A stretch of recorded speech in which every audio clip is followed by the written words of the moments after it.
தமிழே தவமே வரமே கேயா நிலவே திறனே மறவே சேயா அறிவே திருவே பெருவே நீயே துணை நிறைவே உயிரே.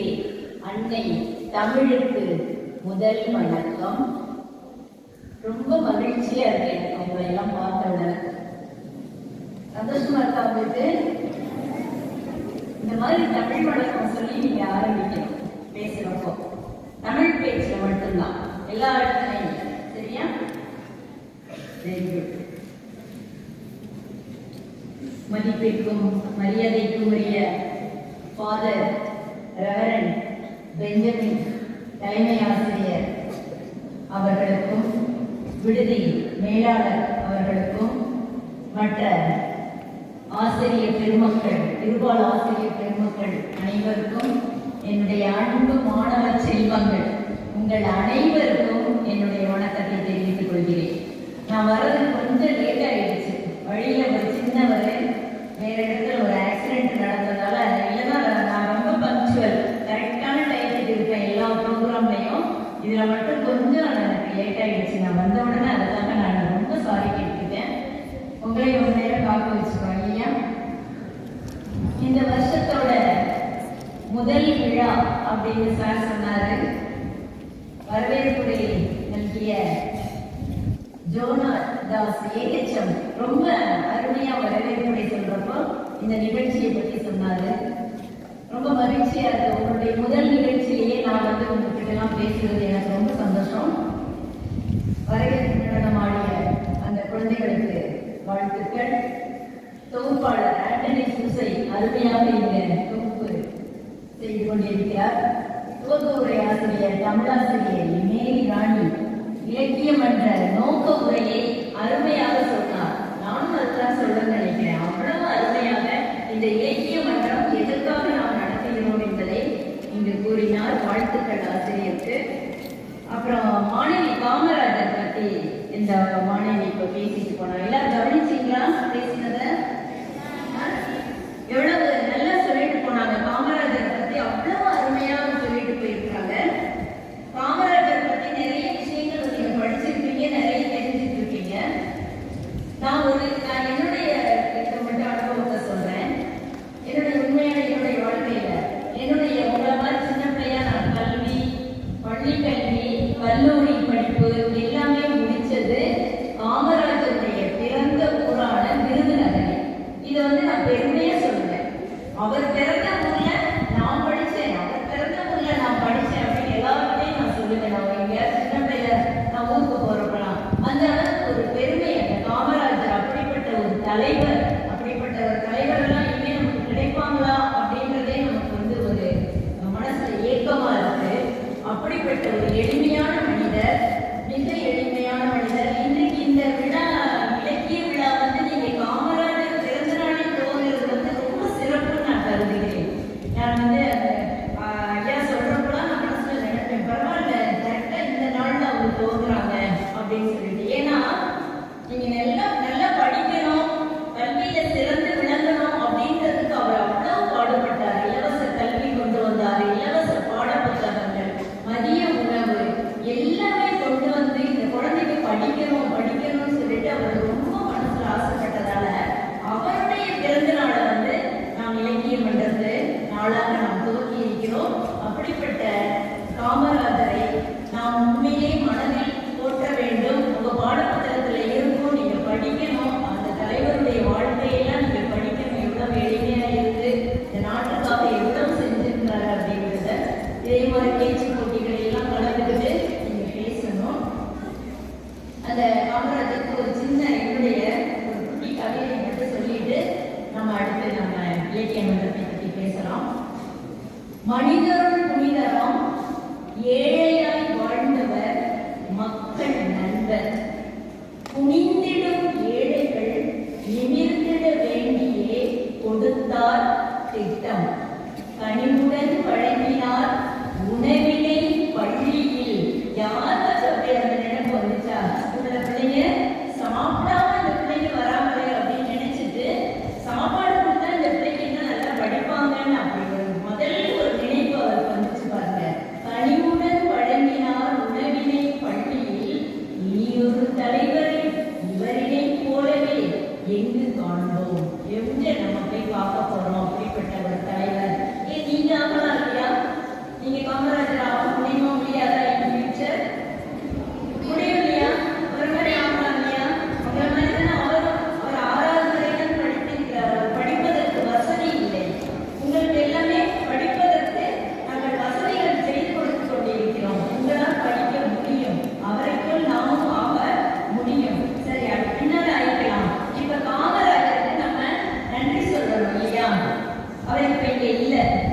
காமராஜர்.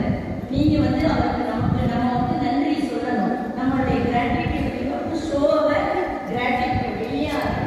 கூட நான் அதை போய் பார்த்து பேசிட்டு உங்களையும் பார்க்கணும் இல்லையா? அந்த காமராஜருக்கு வந்து அப்படிப்பட்ட கர்ம வீரருக்கு வந்து நீங்க எப்படி நன்றி சொல்வீங்க? எந்த செயல் மூலம் நீங்க நன்றி சொல்வீங்க? சொல்லுங்க பார்க்கலாம். சொல்லுங்க, சத்தமா சொல்லுங்க, கேட்க. நன்றி மட்டும் சொல்வீங்களா? யார் சொன்னது? யார் சொன்னது? கிளாப் பண்ணுங்க, கிளாப் பண்ணுங்க.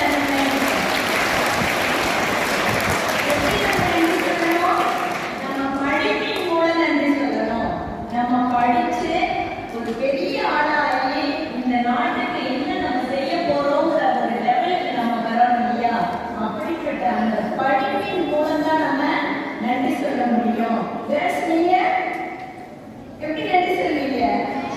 படிப்பின் மூலம் தான். படிப்பின் மூலம் தான் நம்ம இன்னைக்கு எங்கேயோ வந்து நிற்கிறோம் இல்லையா? எந்த அளவிற்கு நம்ம உயர்ந்து வந்திருக்கிறதுக்கு நம்ம காரணம் கல்வி. அந்த கல்வி மூலம் காமராஜருக்கு நம்ம நன்றி சொல்லணும். சொல்வீங்களா? கண்டிப்பா நீங்க சொல்வீங்க. அருமையான ஒரு பள்ளி, ஜான் இந்த பள்ளி. எனக்கு வந்து நான் வேக வேகமா அந்த தொகுதியெல்லாம் தேடி பார்த்து அந்த பள்ளி எங்க இருக்குது அப்படின்லாம் தேடி பார்த்து கண்டுபிடிச்சேன். ரொம்ப நீங்க வந்திருக்கிறீங்க, புத்தக திருவிழாக்கெல்லாம் வந்திருக்கிறீங்களா? இந்த தடவையும் வரணும். உங்க ஃபாதர் கிட்ட வந்து நான் நோட்டீஸ் கொடுத்துருக்கிறேன். புத்தக திருவிழா ஜூலை 24 ஆகஸ்ட் 4 வரைக்கும் நடக்குது. நிறைய போட்டிகள் இருக்கு. உங்களுக்கு எல்லாத்துலயும் நீங்க கலந்துக்கணும். ஆசிரியர்கள் கண்டிப்பா வந்து கலந்துக்கணும். உங்களை நான் ரொம்ப ரெக்வெஸ்ட் பண்ணி கேட்கிறேன், நீங்க கலந்துக்கணும். ஆகஸ்ட் 1 பெண்கள் தினம், மகளிர் சங்கமம் நடத்துறேன் நான். சனிக்கிழமை தெரியல ஒர்க்கிங்லேயான அன்னைக்கு ஃபுல் டே ப்ரோக்ராம் இருக்கு. நீங்க எல்லாருமே வந்து கலந்துக்கணும். திரும்ப திரும்ப எல்லாரையும் வேண்டி கேட்டுக்கொள்கிறேன். இந்த வாய்ப்பை நான் பயன்படுத்திக்கணும். புத்தக திருவிழா பற்றி இதுல வரவேற்புரையில சார் சொன்னாரு. அவர் சொல்றதெல்லாம் உண்மைதான், உண்மைதான். அந்த அளவுக்கு நாங்கள் உழைச்சிக்கிட்டே இருக்கிறோம். ஒரு 40-45 பள்ளிகள் நாங்கள் போயிட்டு வந்துட்டோம். எல்லாருக்கும் கொடுத்துருக்குறோம். நீங்களும் வந்து புத்தகங்களை வாங்குங்க, படிங்க. புத்தகத்தை வாங்கினா போதுமா? என்ன செய்யணும்? படிக்கணுமா, வாசிக்கணுமா? உங்க பாட புத்தகத்தை தான் நீங்க படிக்கணும். மற்ற புத்தகங்களை என்ன செய்யணும்? வாசிக்கணும். வாசிக்க உங்களுக்கு என்ன ஆகுது? அந்த நாலேஜ் இல்லையா? அந்த ரீடிங் காம்பிடன்சி உங்களுக்கு ஒரு ரீடிங் காம்பிடன்சி இருந்தாலே நீங்க வந்து நல்லா வந்துடலாம் அப்படின்னு நம்ம கண்டுபிடிச்சிருக்கோம் பெரிய ரிசர்ச்ல. அதெல்லாம் நீங்க செய்யணும் கண்டிப்பா. இப்போ இலக்கிய விழா, அதை பத்தி நம்ம பேசலாம்.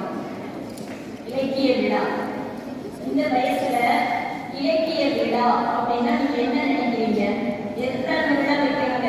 தேவையில்லாம அப்படின்னு நினைக்கிறீங்களா யாராச்சும்? இல்ல. இலக்கிய விழா எதுக்கு வைக்கிறோம்? எதுக்கு வைக்கிறோம்? இலக்கிய மன்றம் சொல்லணும். நீங்க பேசுறீங்க சும்மா ஜாலியா கிளாஸ் வெளியே வந்துடலாம். ஜாலியா கரெக்டா பேசலாம். அது வைக்கிறோமா? இல்ல. எதுக்கு வைக்கிறோம்? இந்த மன்றத்து மூலம் இலக்கிய மன்றம் நிறைய விழாக்கள் என்ன நடத்த போறாங்க. இன்னைக்கு துவக்க விழா. உங்களுடைய பேச்சு திறமை, ஒரு மாடல் பற்றி பேசியிருக்கோம் இல்லையா? பேச்சு திறமை, எழுத்து திறமை. நீங்களும் கதை எழுதலாமா வேண்டாமா? கதை எழுதலாமா வேண்டாமா? கதை எழுதும் போட்டி நாங்கள் வச்சிருக்கிறோம். ஒவ்வொரு புத்தக திருவிழால ஒரு பக்க கதை, நிறைய பிரைஸ், நல்ல பண பரிசு கொடுக்குறோம். அந்த ஒரு பக்க கதையை நீங்க எழுதினீங்கன்னா அதுல நான் வென்றவர்களை எல்லாரையும் சேர்த்து அந்த கதைகளை போட்டு ஒரு புத்தகமா வெளியிட்டு நாங்கள் வந்து அதை ரிலீஸ் பண்ணோம். சரியா? அது நீங்க செய்யணும். போன வருஷம் எடுத்த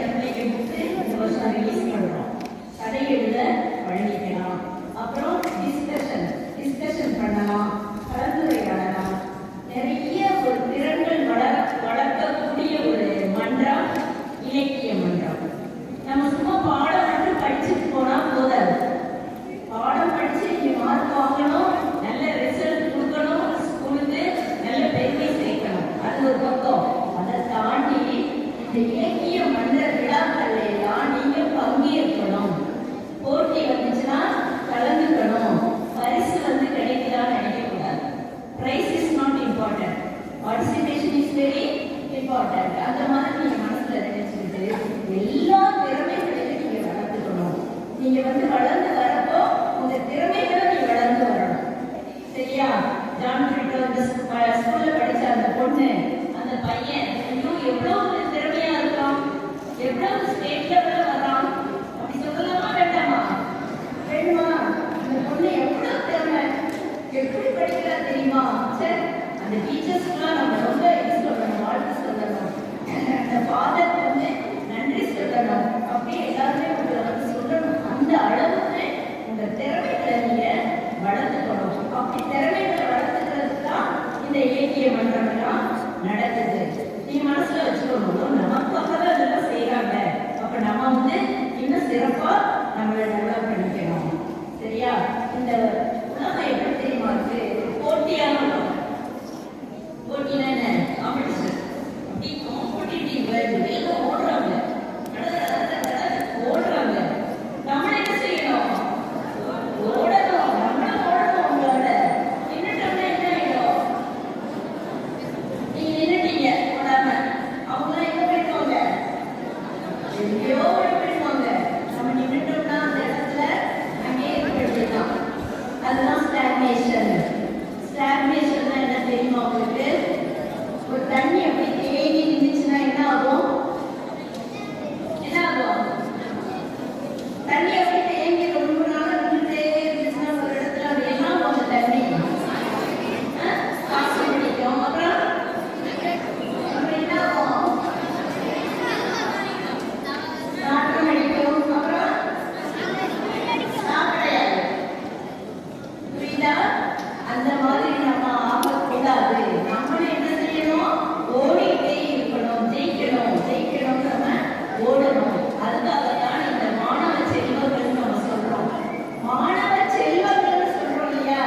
அது என்ன ரீசன் தெரியுமா உங்களுக்கு? ஏன் முன்னாடி மாணவ செல்வங்கள் சொல்லலாம்? இவங்க யாராச்சும் டீச்சர் செல்வங்கள்னு சொன்னதே இல்லை. சொல்லியிருக்காங்க மேடம், சார் சொல்லியிருக்காங்க. எங்களெல்லாம் டீச்சர் செல்வங்களை, ஆசிரியர் செல்வங்களை அப்படின்னு ஒருத்தர் சொன்னது கிடையாது. யாரும் எங்க இருக்கிறவங்க யாரையும் சொன்னது கிடையாது. உங்க அப்பா அம்மா செல்வங்களே அப்படின்னு யாரும் சொல்லுவாங்க. அப்பா செல்லம் சொல்லுவாங்க. அம்மா செல்லம், அம்மா செல்லம், அப்பா செல்லம், அதெல்லாம் தேவை. செல்வங்களே. What do you mean by செல்வம்? ட்ரெஷர். செல்வம்னா என்ன? ட்ரெஷர், ஒரு சொத்து. செல்வம்னா காசு, பணம், சொத்து இருக்கு இல்லையா? அதுதான் செல்வம். ஒன்னதான் சொல்றாங்க மாணவ செல்வங்களே. நல்லா யோசிச்சு பாருங்க. குழந்தை செல்வங்களே சொல்லுவாங்க. சின்ன பேபியா இருக்கு இல்லையா குழந்தைங்க, அந்த குழந்தை செல்வங்களே சொல்லுவாங்க. நீங்களும் குழந்தைங்க தான். நீங்களும் குழந்தைங்க தான். நீங்களும் மாணவர்கள் தான். மாணவ செல்வங்களை ஏன் சொல்றோம்? Because you are the treasure. நீங்க தான் இந்த நாட்டோட செல்வம். உங்களை நம்பிதான் இந்த நாடு இருக்கு. உங்களை நம்பிதான் ஃபியூச்சர் இருக்கு. நம்முடைய எதிர்காலம், நாட்டோட எதிர்காலமே நீங்க தான். அதனாலதான் உங்களை மாணவ செல்வங்கள். இனிமே புரிஞ்சுச்சா? யாராவது பேசுவாங்க இங்க இறங்குறீங்க, அன்பு மாணவ செல்வங்களே அப்படின்னு சொல்லுவாங்க. உங்களுக்கு ஒரு நாள் மீனிங் தெரிஞ்சிருக்காது. இப்ப தெரிஞ்சிருச்சா?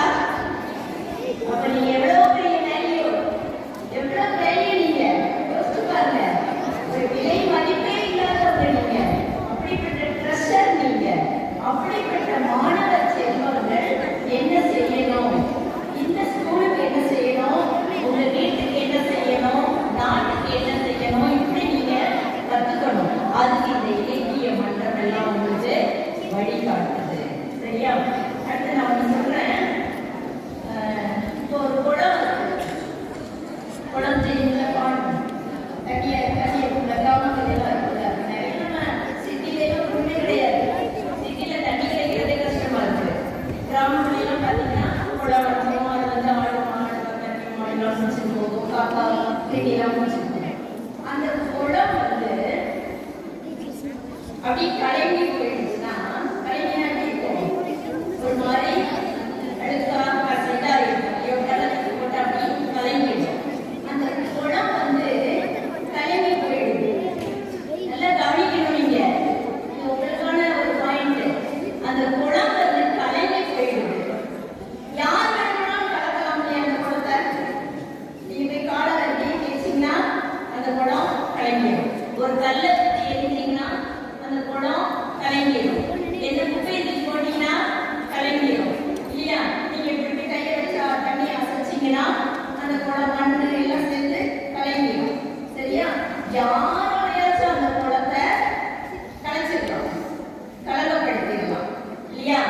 ஆனா அந்த கலங்காம அந்த பழையபடி தெளிவா ஆகணும்னா யாரால முடியும்? யோசிச்சு பாருங்க. மீனெல்லாம் இருக்கட்டும், மீன் பாட்டுல உள்ள போய் பாட்டு அது பாவம் அது சாப்பிட்டு இருக்குது. அது ஒண்ணும் செய்யல. நம்ம தான் இருக்கிறோம், அது ஒண்ணும் செய்யல. அது கலக்கவும் இல்லை, மாத்தவும் இல்லை. இந்த குடம் அப்படியே கலங்கி இருக்குது, மண்மண்ணா கலங்கி இருக்குது, சகதி சேர கலங்கி இருக்குது, தெளிவா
வள்ளுவர் திருக்குறள் படிச்சிருக்கீங்களா?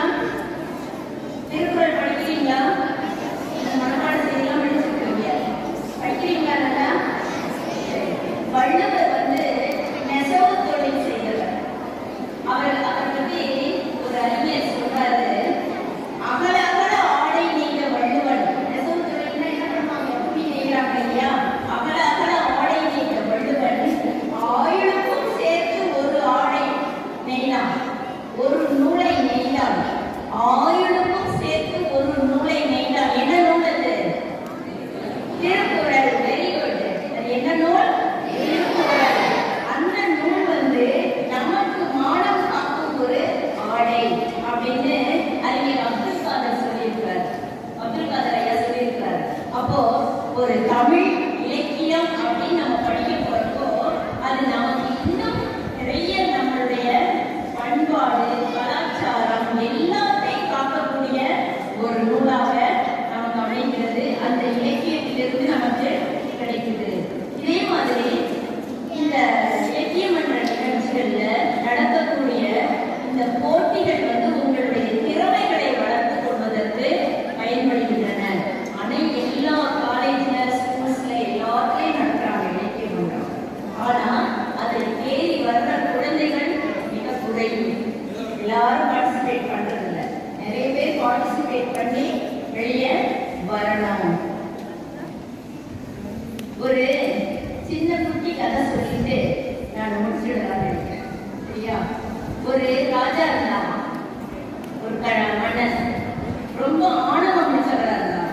ரொம்ப ஆணவம், ரொம்ப திலகனம். தன்னை விட யாருமே கிடையாது இந்த உலகத்துல. யார்தான் அறிவுல திறந்தவன் அப்படின்னு இருப்பாராம். அப்போ ஒரு சின்ன பையன், உங்களை மாதிரி ஒரு குட்டி பையன் போயிட்டு இருந்தான். இந்த ராஜா கூப்பிட்டு அவன் போயிட்டு இருக்கிறப்போ வழியில போட்டு, உலகத்திலேயே சிறந்த ஒளி எது அப்படின்னு கேட்டாங்க. உலகத்திலேயே சிறந்த ஒளி எது அப்படின்னு. அந்த பையன் ராஜா பார்த்தான் பார்க்கறான். அவனுக்கு பயமாயிடுச்சு. என்னடா வந்தோடனே ஸ்கூல்ல டீச்சர் கொஸ்டின் இருக்கிற மாதிரி இருந்தாலும் நம்மள கொஸ்டின் இருக்கிறார். நம்மளோட ரோட்ல நடந்து போயிட்டு இருக்கிறோம். ஜாலியா போறப்பதான் ஸ்கூல்ல விட்டு வெளியே போறோம். இவர் கேட்கிறாரு. அந்த பையன் அப்படி நின்று பார்த்தாங்க. அந்த ராஜா சும்மா இருந்திருக்கலாம்ல. என்ன தெரியுமா சொன்னாரா? அட மடையா, சரியான மடையா, உங்ககிட்ட போய் நான் கேள்வி கேட்டவாரு. அவனை யோசிக்கவே விடல. அந்த ராஜா யோசிக்கவே விடாம உலகத்திலேயே சிறந்த ஒளி எதுன்னு மட்டும் கேட்டுட்டு, அடே மடையா, என்னடா நான் சொல்ற பதில் சொல்ல மாட்டேங்கிறீங்க அப்படின்னு ஒரு மாதிரி சொன்னாராம். அப்படின்னா அவன் அப்படி பார்த்துட்டே இருக்கான் பதில் சொல்றது. உடனே அந்த ராஜாவே சொல்றாராம், சூரிய ஒளிதாண்டா உலகத்திலேயே சிறந்தது. எந்த ஒளி? சூரிய ஒளி. இது கூட தெரியலையே அடைய மடையா அப்படின்னு சொன்னாராம். உடனே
செய்யலாம். இன்னைக்கு இந்த மேடையில இருக்கக்கூடிய பெரியவர்கள், நம்ம ஆசிரியர் பெருமக்கள் இதெல்லாம் வந்து ஒரு காலத்துல நல்லா ரீட் பண்ணாங்க. இன்னைக்கு உங்களுடைய பாடங்களை படிச்சு உங்களுக்கு சொல்லிக் கொடுக்குறாங்க இல்லையா? ஆனா தொடர்ந்து அவங்க வாசிச்சுக்கிட்டே இருக்கிறாங்க. இன்னைக்கு தலைவர்களா இருக்கக்கூடியவர்கள் பார்த்தீங்கன்னா முன்பு நன்றாக வாசித்தவர்கள் தான். வாசிக்கும் பழக்கம் வந்து நமக்கு ரொம்ப ரொம்ப முக்கியன்றது நீங்க நல்லா தெரிஞ்சுக்கணும். இப்படிப்பட்ட ஒரு வாசிப்பு திறமை, அனைத்து திறமைகளையும் நாம் கொண்டு வரதுக்கு நமக்கு உதவுவது இலக்கியம். அந்த இலக்கியத்தை இங்கு இலக்கிய மன்றமாக விழாவாக நடத்தி கொண்டு நிறைய போட்டிகளில் வைக்கப் போகிறார்கள். தொடர்ந்து இது நடக்கும் என்று நான் நினைக்கிறேன். அப்படிப்பட்ட விழாக்கள் எல்லாம் நீங்கள் பங்கேற்க வேண்டும். இதெல்லாம் வந்து உங்க பேரண்ட்ஸ் நீங்க போய் சொல்லணும். இன்னைக்கு இலக்கிய மன்றம் நடந்துச்சு, இந்த போட்டி வச்சாங்க, நான் கலந்துக்கிட்டேன், நான் பரிசு வாங்கல, இருந்தாலும் அடுத்த தடவை நான் வாங்குவேன். அப்படி நீங்க வந்து பாசிட்டிவா பேசுறதுக்கு நீங்க கத்துக்கணும். பரிசு வாங்கிய குழந்தைகளை பாராட்டணும். இன்னும் நிறைய நிகழ்ச்சிகள் இருக்கு. நான் பார்த்தேன், நாடகம்லாம் போட்டிருக்கீங்க, சிலப்பதிகாரம் நிகழ்ச்சி நேரில் பார்த்தேன். ரொம்ப மகிழ்ச்சியா இருக்கு இதெல்லாம் கேட்கிறப்ப எனக்கு. நீங்க எல்லாருமே ஒரு சிறந்த மாணவனாக, மாணவியாக இந்த பள்ளிக்கு, நம்முடைய ஃபாதர் அவர்களுக்கு, தலைமை ஆசிரியர் அவர்களுக்கு, ஆசிரியர் பெருமக்களுக்கு, உங்கள் பெற்றோர்களுக்கு இல்லையா, உங்கள் உறவினர்களுக்கு நீங்க நல்லா பார்ப்போமே. உங்க மாமா என்ன சொல்றாரு? நல்லா வாங்கிட்டோம்ப்பா, நல்லா வாங்கிட்டு செல்லும் சொல்லுவாரா இல்லையா? அத்தையெல்லாம் புரிஞ்சுவாங்களா இல்லையா? பெரியம்மாலாம் பாராட்டுவாங்களா இல்லையா? உங்கள் சொந்தங்களுக்கு, உங்கள் நண்பர்களுக்கு, உங்க ஃப்ரெண்ட்ஸ், உங்க நெய்பர் எல்லாருக்குமே நீங்க பெருமை சேர்த்து கொடுக்க முடியும். எப்படி கொடுக்க முடியும்? படிப்புல நல்ல மார்க் வாங்கி, நல்ல தேர்ச்சி எல்லாம் பெற்று சிறந்த மாணவனாக, சிறந்த மாணவியாக நீங்கள் உருவாக்கினால் அதுவே அனைவருக்கும் பெருமை. இந்த பள்ளிக்கு நீங்கள் பெருமை சேர்க்க வேண்டும். கண்டிப்பாக சேர்க்கிறீங்களா இல்லையா? எல்லாம் படிக்கிறீங்களா? ஏன்னா ஒரு கஷ்டம் இருக்கா படிக்கிறதுல? இல்லை தானே? கஷ்டம் இருந்தா சார் டீச்சர்ஸ் சொல்லுங்க. கண்டிப்பா அவங்கெல்லாம் உங்களுக்கு கைட் பண்ணுவாங்க. ஒரு அருமையான ஆசிரியருக்கு, அருமையான ஒரு தலைமை ஆசிரியர் ஃபாதர் வந்து ஒரு அந்த அன்புடன் உங்களை எல்லாம் அரவணைத்து கொண்டு செல்லக்கூடியவர் என்று கேள்விப்பட்டேன். மிக அருமையான ஒரு விழா, இங்கு ஒரு சிறப்பான ஒரு வாய்ப்பை ஏற்படுத்தி கொடுத்த அருள் தந்தை ஃபாதர் அவர்களுக்கும், நம்முடைய ஆசிரியர் பெருமக்கள், முக்கியமாக ஆண்டனி சுசை சார் அவர்களுக்கும், அவர்கள் ஃபோன் பண்ணி மேடம் அம்மா வருவீங்களா, அம்மா வருவீங்களா அப்படின்னு கேட்டுட்டே இருந்தார். ரொம்ப மகிழ்ச்சியா இருக்குது, ரொம்ப சிறப்பா இருக்கு. இன்னும் உங்களுடைய ப்ரோக்ராம்ஸ் எல்லாம் நான் பார்க்கணும். அதனால இத்துடன் நான் விடைபெறுகிறேன். மீண்டும் மீண்டும் உங்களை சந்திக்க விரும்புகிறேன். நாம இப்ப சந்திக்க போறோம். இன்னைக்கு இல்லை, என்ன சந்திச்சுக்கிறோமே ஜூலை 24 இருந்து சந்திப்போம். ஆகஸ்ட் 4 வரைக்கும் 12 நாள் அங்கேயே தான் நான் இருப்பேன். புக் ஃபேர்லயே தான் நான் இருப்பேன் நான். சரியா? நீங்க எப்ப வேணாலும் வந்து என்னை சந்திக்கலாம். என்ன ஒரு டவுட்னாலும் என்கிட்ட நீங்க பேசலாம். என்னுடைய ஃபோன் நம்பர் சாருக்கு நான் கொடுத்துட்டு போறேன். எதுனாலும் என்கிட்ட நீங்க பேசலாம், எதனாலும் கன்சல்ட் பண்ணிக்கலாம். அம்மாவா இருந்தாலும், அப்பாவா இருந்தாலும், உங்களுடைய ஆசிரியரா இருந்தாலும், நண்பர்களா இருந்தாலும், மனசுல இருக்கிறத நீங்க என்ன பண்ணணும்? மனம் விட்டு பேசணும். அது முதல்ல கத்துக்கோங்க. மனசுக்குள்ளேயே வச்சுக்கிட்டு நம்ம வந்து நிறைய குழந்தைகள் வந்து அந்த மாதிரி ஸ்ட்ரெஸ்ல போறாங்க. அதெல்லாம் விட்டு நம்ம வெளியே வந்து நல்ல மனசுக்கு இருக்கிற மாதிரி ஒரு கஷ்டம் இருக்கு, இந்த மாதிரி எனக்கு ஒரு ஃபீலிங்ஸ் இருக்கு அப்படின்னு பேசுறீங்களா? நான் ரெடி. நான் உங்ககிட்ட பேசுறதுக்கு நான் ரெடியா இருக்கேன். நீங்க ரெடியா? ஆமா, பேசுங்க. எதுனாலும் நான் கைட்